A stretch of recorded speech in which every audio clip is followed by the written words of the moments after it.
Hi friends, trading facts YouTube ఛానల్కి స్వాగతం. ఇప్పటివరకు మన ఛానల్ సబ్స్క్రైబ్ చేసుకోకపోతే దయచేసి సబ్స్క్రైబ్ చేసుకోండి, ఛానల్ని ఆదరించండి. నేను సెబీ రిజిస్టర్డ్ కాదు.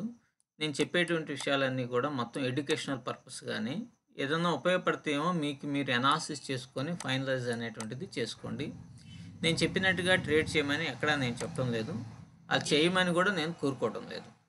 Thank you.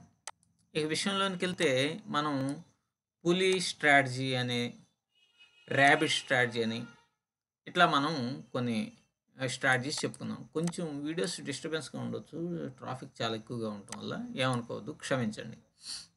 ఇక ర్యాబిట్ స్ట్రాటజీ ఇట్లాంటివన్నీ వచ్చినప్పుడు మనం ఇవి ఎక్కువగా సిపిఆర్ అంటే కొత్తగా ట్రేడింగ్లోకి వచ్చేటువంటి వాళ్ళకి సిపిఆర్ అనేది చాలా అంటే చాలా బ్రహ్మాండంగా పనిచేస్తుంది అనేటువంటిది నా ఆలోచన. నేను అబ్జర్వేషన్ చేసినటువంటి వాటిని బట్టి చెప్తున్నాను.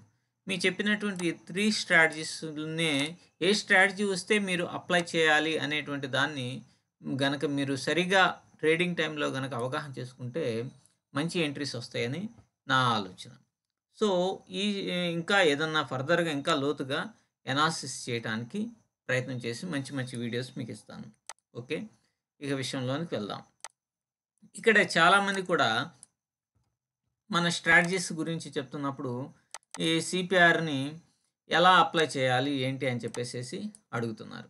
సో, ఇది వచ్చేసి ట్రేడింగ్ వ్యూ. ఎక్కువగా సిపిఆర్ అనేటువంటిది ట్రేడింగ్ వ్యూలోనే ఉంటుంది. సో, కామెంట్ బాక్స్‌లో ఎట్లా సెట్టింగ్స్ చేయాలని అడుగుతున్నారు కాబట్టి వారి కోసం నేను ఈ వీడియో చేస్తున్నాను. ఆదరించగలరు. Thank you very much. సరే, ఇండికేటర్స్‌లోకెళ్ళి మనం ఏం చేస్తామంటే CPR by KGS, CPR with pivot levels, CPR by KGS ఇది మోస్ట్ ఇంపార్టెంట్. మిగతా అన్నీ మనం పెద్దగా పట్టించుకోవాల్సిన అవసరం లేదు. సిపిఆర్ బై కేజీఎస్ అనేటువంటిది చాలా అంటే చాలా వర్త్ఫుల్గా ఉంటుందన్నమాట, యాక్యురేట్గా ఉంటుంది. సో, మనం ఎక్కువగా ఈ స్ట్రాటజీని 5 మినిట్స్లోనే ఎక్కువగా యూజ్ చేస్తూ ఉంటాం. ఎందుకంటే 3 మినిట్స్ ఇట్లాంటి వాటిలో కొన్ని దీని బేస్ ఈ సిపిఆర్కి 5 మినిట్స్ అయితేనే బాగా సూటబుల్ అవుతుంది అనేది నా అబ్జర్వేషన్లో తెలుసుకుంది. మీరు 3 మినిట్స్ కూడా అప్లై చేసుకోవచ్చు, కాకపోతే కొంత ఎక్స్పీరియన్స్ వచ్చేంత వరకు 5 మినిట్స్లో చేయండి. కొత్తగా ట్రేడింగ్లోకి వచ్చేటువంటి వాళ్ళకి ఇది బాగా ఉపయోగపడుతుంది. వాళ్ళని వీళ్ళని ఎవరిని నమ్మొద్దు. ఖచ్చితంగా ఇది జాగ్రత్తగా ప్లాన్ చేసుకోండి. ఇది అయిపోయిన తర్వాత మనం సెట్టింగ్స్లోకి వెళ్తాం అనమాట. సిపిఆర్ బై కేజీఎస్ ఇక్కడ సెట్టింగ్స్ నొక్కితే ఇట్లా వస్తుంది స్టైలు. డైలీ పివోటు, మంత్లీ పివోటు, వీక్లీ పివోటు ఇట్లా వస్తుంది. మీరు చూడండి, నేను ఇది కనుక 1 డేలో కనుక పెడితే అసలు అంత గందరగోళంగా ఉంటుందో, 1 అవర్లో పెట్టినా సరే గందరగోళంగా ఉంటుంది. అన్నీ దగ్గర దగ్గర ఉంటుంది. 1 డేలో పెట్టామనుకోండి అసలు మరీ అసలు ట్రేడింగ్ అనేటువంటిది చేయలేము, అంతా ఇట్లానే ఉంటుంది. జస్ట్ వర్క్ నేను చెప్తున్నాను. మీరు కనుక 5 మినిట్స్లో పెట్టుకున్న తర్వాత మీరు కొంచెం ఎన్లార్జీగా చేసుకొని, అంటే కొంచెం దూరంగా ఉండేటట్టుగా వీటిని మీరు సెటరేట్ చేసుకోండి. ఓకే. సో, ఇక్కడ మనం దీంట్లో సిపిఆర్లో సెట్టింగ్స్లో daily pivot, weekly pivot, monthly pivot, daily BC ఇవన్నీ ఉన్నాయి కదా. మీరు డైలీ పివోట్నే ఉంచుకోండి. వీక్లీ అవసరం లేదు మనకి, మంత్లీ అవసరం లేదు. ఎందుకంటే మనం ఇంట్రాడే చేస్తున్నాం. డైలీ అనేది ఉంది కదా, డైలీ అనేది పెట్టుకోండి. వీక్లీ బీసీ, మంత్లీ బీసీ అవసరం లేదు.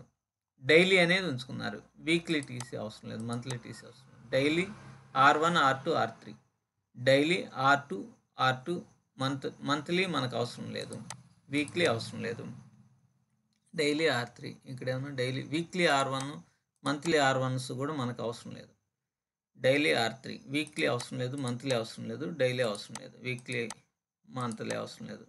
Daily support 1, weekly support 1, monthly support 1 అవసరం లేదు. డైలీ సపోర్ట్, వీక్లీ అవసరం లేదు. డైలీ, వీక్లీ, మంత్లీ అవసరం లేదు. ఇవన్నీ అవసరం లేని వాటిని అన్నింటినీ కూడా తీసేసేయండి. వీక్లీ, మంత్లీ అవసరం, ఇది అవసరం. Previous day high, previous day లో, ఇవి రెండు చాలా కీలకంగా పనిచేస్తాయి కాబట్టి ఈ రెండు అవసరం. మళ్ళీ ప్రీవియస్ వీక్ హై ఈ అవసరం లేదు, మనం ఇంట్రాడే చేస్తుంటాం కాబట్టి ఇవన్నీ అవసరం లేదు. నెక్స్ట్ విజిబిలిటీ యాజ్ ఇట్ ఈజ్గా అక్కడ ఏదైతే ఉంటుందో దాన్ని ఉంచుకొని ఓకే నొక్కండి. నొక్కితే ఇప్పుడు ఇట్లా వస్తుంది. మీకు ఈ బ్లాక్‌గా ఉన్నదేమన్నా యెస్టర్‌డే హై అండ్ యెస్టర్‌డే లో. ఇది కొంచెం ఏదన్నా సరే లైన్ గనక అంటే యెస్టర్‌డే హై అండ్ లోస్ చాలా కీలకంగా పనిచేస్తాయి కాబట్టి, ఈ స్టైల్‌లో యెస్టర్‌డే హై అండ్ లోకి లైన్స్ పెట్టుకుంటే బెస్ట్ అనమాట. ప్రీవియస్ డే హై లైన్సే గదా! లైన్ పెట్టుకోండి. ప్రీవియస్ డేలో లైన్స్ పెట్టుకోండి. అప్పుడు మనకేమవుతుందంటే అవి చాలా కీలకం. ఇది చూడండి అక్కడి దాకా వెళ్ళేసి రిటర్న్ అయింది. ఇది ఇక్కడ ఇది ఒక రెసిస్టెన్సే. తర్వాత ఇది కూడా ఒక రెసిస్టెన్స్. ఈ రెండిటిని కింద గనక రెడ్డే వచ్చినామనుకోండి, మనం కొంత లాజిక్‌ని ఆలోచిస్తే బ్రహ్మాండంగా పడిపోతది కదా! సో, ఈ విధంగా మనం పివోట్ పాయింట్స్‌ని సెట్టింగ్స్ అనేటువంటిది చేసుకోవడం ద్వారా మనం మంచిగా ట్రేడ్ అనేటువంటిది చేసుకోగలుగుతాం. ఓకే. ఇది మీకు అర్థమైందని అనుకుంటున్నాను. ఈ విధంగా మీరు సిపిఆర్ సెట్టింగ్ చేసుకొని మన స్ట్రాటజీస్‌ని అబ్జర్వేషన్ అనేటువంటిది చేయండి. 1 మంత్ ఎడదిరిగి మనం ఇదవుతున్నాం. ఫాలో అప్ చేస్తున్నాం. ఫస్ట్ సారి 2 లాట్స్ తోటి చేస్తున్నాము. సో, 1:2 రేషియోలో ప్లాన్ చేసుకోండి. స్టాప్ లాస్ అయితే స్టాప్ లాస్ కొట్టనియండి. టార్గెట్ వెళ్తే టార్గెట్ 1:2 వరకు ఇచ్చేయండి. అయితే మంత్లీ మనం చూసుకోవాలి. మంత్ ఎండింగ్‌కి మనం ఎలా ఉన్నాము, ఏంటి అనేటువంటిది మోస్ట్ ఇంపార్టెంట్ అనమాట. సో, మంత్ ఎండింగ్‌లో గనక మనం గనక గ్రీన్‌లో గనుకుంటే ఖచ్చితంగా దాన్ని నెక్స్ట్ మంత్‌కి రియల్ మార్కెట్‌లో అప్లై చేసుకోవచ్చు. మీకు అర్థమై ఉంటుంది. సెట్టింగ్స్ ఎలా చేసుకోవాలనుకోని, అలా సెట్టింగ్ చేసుకొని మంచి సక్సెస్ అనేది పొందుతారని నేను భావిస్తున్నాను. Thank you.